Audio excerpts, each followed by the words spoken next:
একদিন হযরত মুহাম্মদ সাল্লাল্লাহু আলাইহি সাল্লাম মসজিদে নববীর বারান্দায় বসে সাহাবীদের কোরআনের শিক্ষা দিচ্ছিলেন। এমন সময় হযরত হুসাইন রাদিয়াল্লাহু তাআলা আনহু সেখানে এসে উপস্থিত হলো। হযরত আবু বকর সিদ্দিক রাদিয়াল্লাহু তাআলা আনহু, যিনি সে সময় হযরত হুযায়ফা রাদিয়াল্লাহু তাআলা আনহুর কাছে বসেছিলেন, তিনি দেখলেন যে হযরত হুসাইন রাদিয়াল্লাহু তাআলা আনহু সরাসরি রাসূল সাল্লাল্লাহু আলাইহি সাল্লামের দিকে এগিয়ে যাচ্ছেন।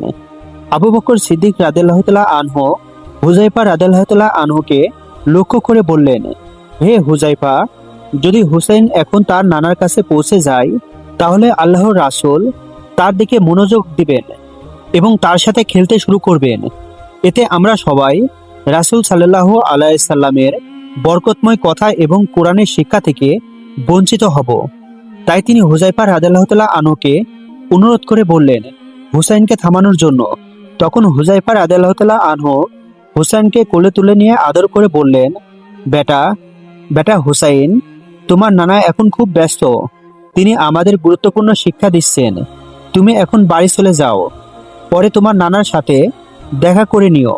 হুযায়ফা রাদিয়াল্লাহু তাআলা আনহুর কথা শুনে হযরত হুসাইন রাদিয়াল্লাহু তাআলা আনহু বলতে লাগলেন, তোমরা আমার নানার কথা শুনছো, কারণ তোমরা জানো যে তিনি আল্লাহর নবী, কিন্তু আমি তো তারই নাতি। তবুও তোমরা আমাকে আমার নানার কাছে যেতে দিচ্ছ না। আমি কি আমার নানার সাথে দেখা করার যোগ্য নয়? তোমরা কি মনে করছো যে আমি তার চেয়ে কোনো অংশে কম? আমি কখনোই তার থেকে কোনো অংশে কম নই।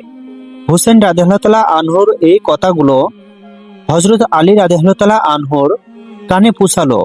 তখন তিনি অত্যন্ত রেগে গেলেন। তিনি অবিলম্ব না করে হুযায়ফা রাদিয়াল্লাহু তাআলা আনহুর কোল থেকে হুসাইনকে নিজের কোলে তুলে নিলেন এবং রাগের সাথে বললেন, হে হুসাইন, তুমি কি বাজে কথা বলছো? তুমি কি জানো না যে তিনি রাসূলে আকরাম রাহমাতুল্লাহ আলামিন, তার মাধ্যমেই এই পুরো সৃষ্টিজগৎ সৃষ্টি হয়েছে। তার মর্যাদা ও সম্মানের সাথে কারো তুলনা করা যায় না।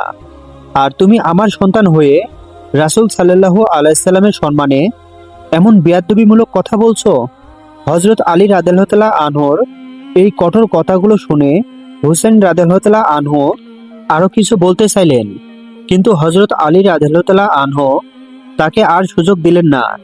তিনি তার দুই হাত দিয়ে হুসেনের মুখ চেপে ধরলেন, এত জোরে চাপলেন যে হুসেন রাদিয়াল্লাহু তাআলা আনহুর দাঁতের মধ্যে আঘাত লাগলো এবং তার মুখ থেকে রক্ত বের হতে লাগলো। যখন হুসেন রাদিয়াল্লাহু তাআলা আনহুর মুখ থেকে রক্ত বের হতে শুরু করলো, তখন তিনি ব্যথায় চিৎকার করে বলতে লাগলেন, হে আমার নানার সাহাবীরা, তোমরা আমাকে আমার নানার কাছে যেতে দিচ্ছ না কেন? তোমরা যার বাণী শুনছো, আমি সেই রাসূলের থেকে কোনো অংশে কম নই। আমি হুসাইন বলছি যে আমি সেই রাসূলের চেয়ে কয়েক গুণ শ্রেষ্ঠ। এই কথা শুনে হযরত উমর ফারুক রাদিয়াল্লাহু তাআলা আনহু তলোয়ার বের করে দাঁড়িয়ে গেলেন।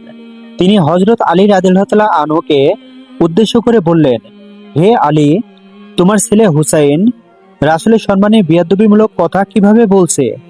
যদি আমার ছেলে আব্দুল্লাহর মুখ থেকে এমন একটি শব্দ বের হতো, তাহলে আমি তাকে তখনই টুকরো টুকরো করে ফেলতাম।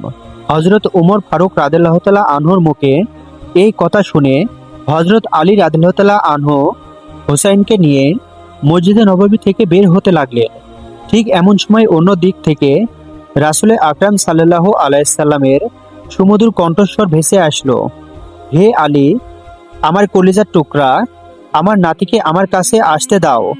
হযরত আলী রাদিয়াল্লাহু তাআলা আনহু যখন রাসূল সাল্লাল্লাহু আলাইহি সাল্লামের আওয়াজ শুনলেন, তখন তিনি হুসাইনকে নিজের কোল থেকে ছেড়ে দিলেন। যখনই হুসেন রাদিয়াল্লাহু তাআলা আনহু স্বাধীনতা পেলেন, তিনি দৌড়ে গিয়ে তার নানার কোলে উঠে বসলেন। তারপর রাসূল সাল্লাল্লাহু আলাইহি সাল্লামের কপাল ও গালে চুমু খেতে খেতে বলতে লাগলেন, ও আমার প্রিয় নানা, আমি তো শুধু আপনার কাছে আসতে চেয়েছিলাম, কিন্তু আপনার একজন সাহাবী হুযায়ফা আমাকে আপনার কাছে আসতে দিলেন না। আর আমার নিজের বাবা হযরত আলী, তিনি আমার মুখ এত শক্ত করে চেপে ধরেছিলেন যে দেখুন নানা, আমার ঠোঁট ফেটে গেছে এবং রক্ত বের হচ্ছে। এই রাগ ও ব্যথায় আমার মুখ থেকে বেরিয়ে গিয়েছিল যে আমি সেই নবীর চেয়ে কোনো অংশেই কম নয়, বরং সবার চেয়ে শ্রেষ্ঠ। নানা, আপনি আমার এই কথায় রাগ করবেন না। আমাকে মাফ করে দিন। হুসেনের মুখে এই কথা শুনে রাসূলে আকরাম সাল্লাল্লাহু আলাইহি সাল্লাম হাসতে হাসতে বললেন, হে আমার নাতি, আমি তোমার কথাই কিছু মনে করিনি এবং আমি তোমাকে মাফ করে দিয়েছি। হঠাৎ করে হযরত উমর ফারুক রাদিয়াল্লাহু তাআলা আনহু দাঁড়িয়ে গেলেন এবং আবেদন করলেন, ইয়া রাসূলুল্লাহ, আপনি হুসাইনকে জিজ্ঞাসা করুন যে তিনি কেন বললেন তিনি আপনার চেয়ে কয়েক গুণ শ্রেষ্ঠ এবং আপনার থেকে কোনো অংশে কম নন। আমরা সমস্ত সাহাবীরা জানতে চাই যে এই কথা তার মনে কিভাবে এলো। হযরত উমর রাদিয়াল্লাহু তাআলা আনহুর এই কথা শুনে রাসূল সাল্লাল্লাহু আলাইহি সাল্লাম হুসাইন রাদিয়াল্লাহু তাআলা আনহুকে বললেন, হে হুসাইন, তুমি তো এমন কোনো কথা এমনিতে বলো না, অবশ্যই এর পিছনে কোনো রহস্য আছে। তুমি কেন বললে যে আমি রাসূলের চেয়ে কয়েক গুণ শ্রেষ্ঠ এবং তার থেকে কোনো অংশে কম নয়? আমার সাহাবীরাও এই কথা জানতে চায়। হুসাইন রাদিয়াল্লাহু তাআলা আনহু রাসূল সাল্লাল্লাহু আলাইহি সাল্লামের কথা শুনে আবেদন করলেন, নানা যান, যখন আপনার সাহাবীরা জানতে চান তখন আমি বলছি। আচ্ছা নানা, আপনি বলুন তো আপনার বাবার নাম কি? হুসেন রাদিয়াল্লাহু তাআলা আনহু এই প্রশ্নের জবাবে রাসূল সাল্লাল্লাহু আলাইহি সাল্লাম বললেন, আমার বাবার নাম আব্দুল্লাহ। তখন হুসেন রাদিয়াল্লাহু তাআলা আনহু বললেন, তো নানা যান, আপনার বাবা আব্দুল্লাহ কি জান্নাতে যাবেন? রাসূল সাল্লাল্লাহু আলাইহি সাল্লাম জবাব দিলেন, আমি রাসূল হয়েও নিশ্চিতভাবে বলতে পারছি না যে আমার বাবা জান্নাতে যাবেন কিনা। হ্যাঁ, আল্লাহ চাইলে তাকে জান্নাত দান করতে পারেন এবং চাইলে নাও করতে পারেন। রাসূল সাল্লাল্লাহু আলাইহি সাল্লামের এই কথাগুলো হুসাইন রাদিয়াল্লাহু তাআলা আনহু খুব মনোযোগ দিয়ে শুনলেন। অতঃপর পুনরায় রাসূল সাল্লাল্লাহু আলাইহি সাল্লামকে তিনি বললেন, নানা যান, তাহলে এখন বলুন আমার বাবার নাম কি? রাসূল সাল্লাল্লাহু আলাইহি সাল্লাম বললেন, তোমার বাবার নাম হযরত আলী। হযরত হুসাইন রাদিয়াল্লাহু তাআলা আনহু আবারও জিজ্ঞাসা করলেন, নানা যান, আমার বাবা কি জান্নাতে যাবেন?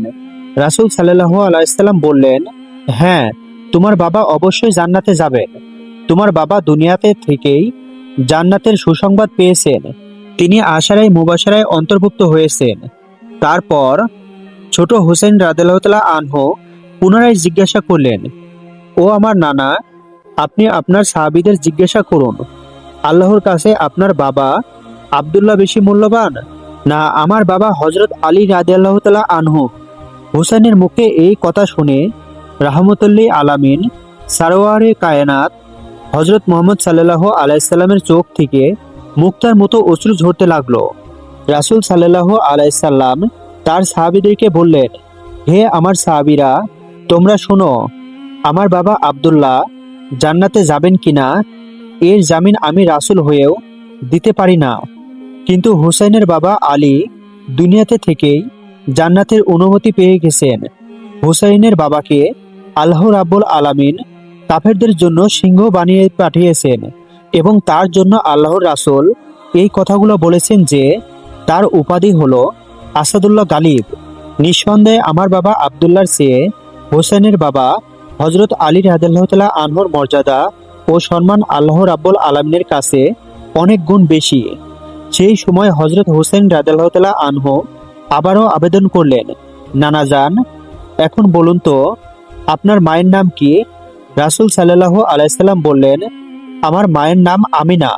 হুসাইন রাদিয়াল্লাহু তাআলা আনহু আবারও জিজ্ঞাসা করলেন, আপনার মা কি জান্নাতে যাবেন?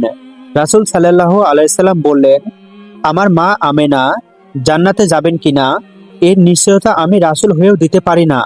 আমার সুপারিশে আল্লাহ চাইলে জান্নাত দিতে পারেন এবং নাও দিতে পারেন। রাসূল সাল্লাল্লাহু আলাইহি সাল্লামের এই কথা শুনে হযরত হুসেন রাদিয়াল্লাহু তাআলা আনহু বললেন, নানা যান, আপনি কি জানেন আমার মাকে? আমার মা হলেন জান্নাতি মহিলাদের সর্দারিনী। আমার মা তো দুনিয়া থেকেই জান্নাতের সুসংবাদ পেয়ে গেছেন এবং যতক্ষণ পর্যন্ত আমার মা জান্নাতে না যাবেন কোনো মহিলা জান্নাতে যেতে পারবে না। অতএব নানা যান, এখন আপনি আপনার সাহাবীদেরকে বলুন যে আপনার মা আমিনা আল্লাহর কাছে বেশি মূল্যবান না আমার মা ফাতেমা? হুসাইনের এই কথা শুনে রাসূল সাল্লাল্লাহু আলাইহি সাল্লামের চোখ থেকে অশ্রু ঝরছিল এবং তার দাড়ি মোবারক ভিজে যাচ্ছিল। তখন রাসূল সাল্লাল্লাহু আলাইহি সাল্লাম সাহাবীদেরকে বললেন, হে আমার সাহাবীরা, তোমরা শুনে রাখো, আমার মা আমেনা জান্নাতে যাবে কিনা তার নিশ্চয়তা আমি রাসূল হয়েও দিতে পারি না, তা আল্লাহ তাআলাই ঠিক করবেন। কিন্তু হুসাইনের মা ফাতেমা দুনিয়া থেকে জান্নাতের অনুমতি পেয়ে গেছেন, তিনি আশারের মুবাশশারায় অন্তর্ভুক্ত। আল্লাহর সামনে আমার মা আমেনার তুলনায় হুসাইনের মা ফাতেমা লক্ষ লক্ষ গুণ বেশি মূল্যবান। অতঃপর হুসাইন রাদিয়াল্লাহু তাআলা আনহু বললেন, নানা যান, এবার বলুন তো আপনার নানার নাম কি? রাসূল সাল্লাল্লাহু আলাইহি সাল্লাম বললেন, আমার নানার নাম ওহাব জুহুরি। হুজুরে পাক সাল্লাল্লাহু আলাইহি সাল্লামের এই উত্তর শুনে হযরত হুসেন রাদিয়াল্লাহু তাআলা আনহু বললেন, নানা যান, আপনার নানা ওহাব জহুরীকে শুধু কিছু লোকই জানে এবং এর নিশ্চয়তাও নাই যে ওহাব জহুরী জান্নাতে যাবেন কিনা। কিন্তু আপনি কি জানেন যে আমার নানাকে? যখন হযরত হুসেন রাদিয়াল্লাহু তাআলা আনহু এই ব্যাখ্যাটি বললেন, ঠিক তখনই হযরত ওমর ফারুক রাদিয়াল্লাহু তাআলা আনহু উঠে দাঁড়িয়ে গেলেন। হুসাইনের এই ব্যাখ্যা শুনে তিনি আর বসে থাকতে পারলেন না। তিনি বললেন, হে হুসাইন, আমরা সাহাবায়ে কেরাম কখনো এভাবে ভাবিনি তুমি যেভাবে ভেবেছো। তোমার নানার নানা ওহাব জহুরীকে মানুষ জানে না, কিন্তু তোমার নানা হযরত মুহাম্মদ সাল্লাল্লাহু আলাইহি সাল্লামকে পুরো দুনিয়া জানে।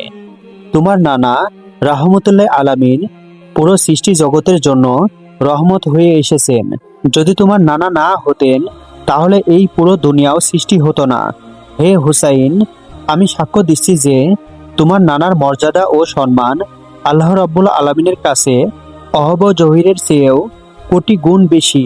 তোমার নানার শান ও ইজ্জতের সাথে দুনিয়ার কোনো মানুষের তুলনা হয় না।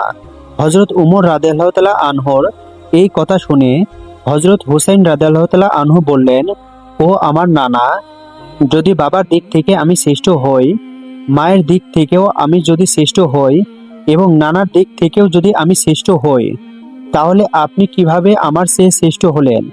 এই কথা শুনে রাসূল সাল্লাল্লাহু আলাইহি সাল্লাম উঠে দাঁড়ালেন এবং নিজের দু হাত দিয়ে হুসাইনকে তুলে নিলেন। তারপর সাহাবায়ে কেরামদেরকে বললেন, হে আমার সাহাবীরা, একটু দেখো তো সবাই, আমার এই নাতি কি আমার চেয়েও শ্রেষ্ঠ নয়? তখন হযরত ওমর ফারুক রাদিয়াল্লাহু তাআলা আনহু দৌড়ে এলেন এবং রাসূল সাল্লাল্লাহু আলাইহি সাল্লামের হাত থেকে হযরত হুসাইন রাদিয়াল্লাহু তাআলা আনহুকে নিজের কোলে তুলে নিলেন। অতঃপর হযরত আলী রাদিয়াল্লাহু তাআলা আনহুকে বললেন, ও আমার ভাই আলী, আমি তো একজন সাধারণ মানুষ উমর, কিন্তু তুমি তো জ্ঞানী। আল্লাহ রাব্বুল আলামিন তোমাকে অনেক জ্ঞান দান করেছেন, তবুও তুমি কিভাবে এই মাসুম বাচ্চাটা ঠোঁটে আঘাত করলে? হযরত হুসেন রাদিয়াল্লাহু তাআলা আনহুকে সাহাবায়ে কিরাম খুব ভালোবাসতেন। রাসূল সাল্লাল্লাহু আলাইহি সাল্লাম তাকে অত্যন্ত ভালোবাসতেন। ফেরেশতারাও হুসাইনকে অনেক ভালোবাসতেন এবং স্বয়ং আল্লাহ রাব্বুল আলামিনও হুসাইন রাদিয়াল্লাহু তাআলা আনহুকে অনেক ভালোবাসতেন।